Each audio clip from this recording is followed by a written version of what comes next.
কোরবানির জন্য প্রস্তুত করা এসব গরু শুধু দাম হাঁকানোর মাধ্যম নয়, এর সাথে মিশে আছে খামারির দীর্ঘদিনের পরিশ্রম, যত্ন ও বিনিয়োগ।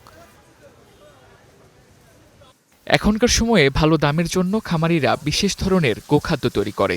ভুট্টা, ছোলা, খৈল, কোড়া ভুসি সহ বিভিন্ন খনিজ উপাদান মিশিয়ে গরু মোটাতাজাকরণের খাদ্য তৈরি করা হয়। এছাড়া অনেকে রেডিমেড ফিডও খাওয়ান। তবে গত বছরের তুলনায় এবার গোখাদ্যের দাম প্রায় 40% বেশি বেড়েছে।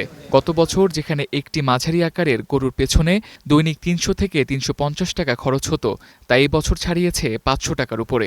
একটি গরুকে প্রস্তুত করতে যত্ন নিতে হয় অন্তত 6 মাস।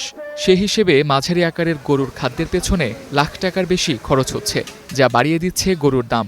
গত বছর হয়তো অনেক খরচা বেশি, ফুল বুসি অনেক রকমের খাদ্য খাওয়াতে হয়, তা তো গরু প্রতি 20,000 হয়তো 25,000 টাকা খরচা বেশি হয়ে গেছে। 2,60,000 বা 65 এরকম খরচ হয়েছে।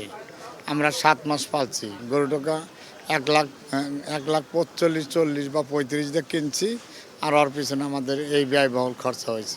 আমাদের খরচগুলো একটু বাড়তি হয়ে যায়।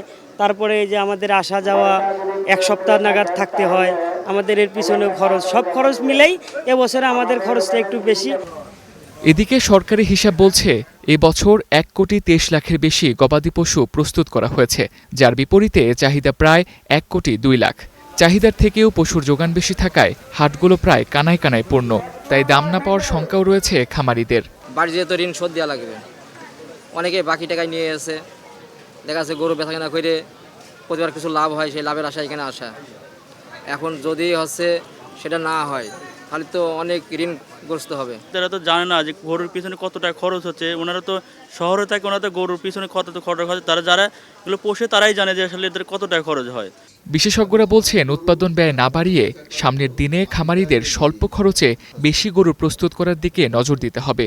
এফিসিয়েন্সি পর্যায়ে উৎপাদন করতে হবে এবং কম খরচে অধিক উৎপাদন করার যে মানসিকতা সেটা গড়ে তুলতে হবে এবং খামারিদেরকে অবশ্যই পার ইউনিট উৎপাদন খরচ কমিয়ে রাখতে হবে এবং এর জন্য তাদেরকে চিন্তাভাবনা করতে হবে।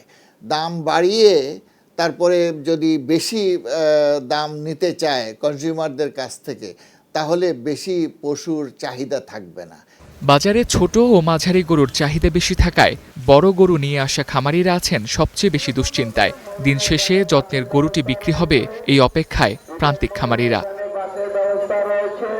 Tamjid Ahmed, star news, Dhaka.